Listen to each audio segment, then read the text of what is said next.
6 থেকে 8 আওয়ার আমি ওয়ার্কআউট করি। ইন্ডিয়াতে একটা বডি বিল্ডার কম্পিটিশন খেলে একটা সিজনেও মিনিমাম 2টা জিমের মালিক হয়।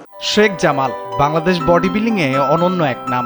একের পর এক দেশসেরা টাইটেল জিতে নিজেকে নিয়ে গেছেন ভিন্ন এক মাত্রায়। এই স্পোর্টস খেলে পৃথিবীর অন্যান্য দেশের বডি বিল্ডাররা যখন বিলাসী জীবনযাপন করে, তখন বাংলাদেশের বডি বিল্ডারদের যুদ্ধ করতে হয় দেশের প্রেক্ষাপটের সঙ্গে। আমাদের বাংলাদেশে বডি বিল্ডারদের ভিসা লাগাইতে হয়, একটা খেলোয়াড়ের ভিসা নিজের লাগাইতে হয়। যে থাইল্যান্ডের খেলা হওয়ার কথা ছিল 7 তারিখে, জুন মাসের 7 তারিখে, তো আমাদের বিডি মাসের শো গেছে হলো মে মাসের 27 তারিখ। তো আর তো বেশি দিন ছিল না, 8-10 দিনের গ্যাপ ছিল। আমি চিন্তা করছিলাম আমি ওটা কন্টেস্ট অ্যাটেন্ড করবো। তো আমি এটার জন্য ভিসার জন্য আমার পাসপোর্ট অ্যাপ্লাই করলাম, ভিসা অ্যাপ্লাই করলাম, কিন্তু আমার ভাগ্য এত খারাপ আমি ভিসা পাই নাই। বডি বিল্ডিং জার্নির শুরু থেকে চালিয়ে যাচ্ছেন যুদ্ধ নিজের সঙ্গে, নিজের পরিবারের সঙ্গে।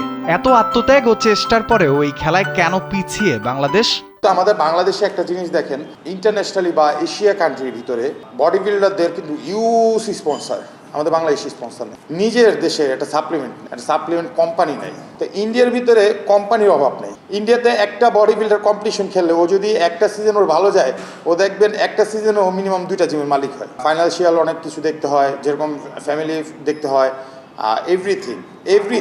তারপর বডি বিল্ডিংয়ে ইনভেস্ট করতে হয়। দেশের গণ্ডি পেরিয়ে লাল সবুজের পতাকা বিশ্ব মঞ্চে তুলে ধরার স্বপ্ন দেখছেন জামাল। যখন আমি স্টেজে যদি একটা ভালো রেজাল্ট করি, তখন কিন্তু আমার সেই কোম্পানির নাম উঠবে না, আমার নাম উঠবে না। প্রথম বলবে হলো দেশের নাম, উইনার বাংলাদেশ বা উইনার ইন্ডিয়া, উইনার এরকমভাবে বলবে, ঠিক আছে? তখন কিন্তু আমি কিন্তু আমার দেশের পতাকাটাই আগে ধরবো, আমার জিমের নামটা কিন্তু আগে ধরবো না।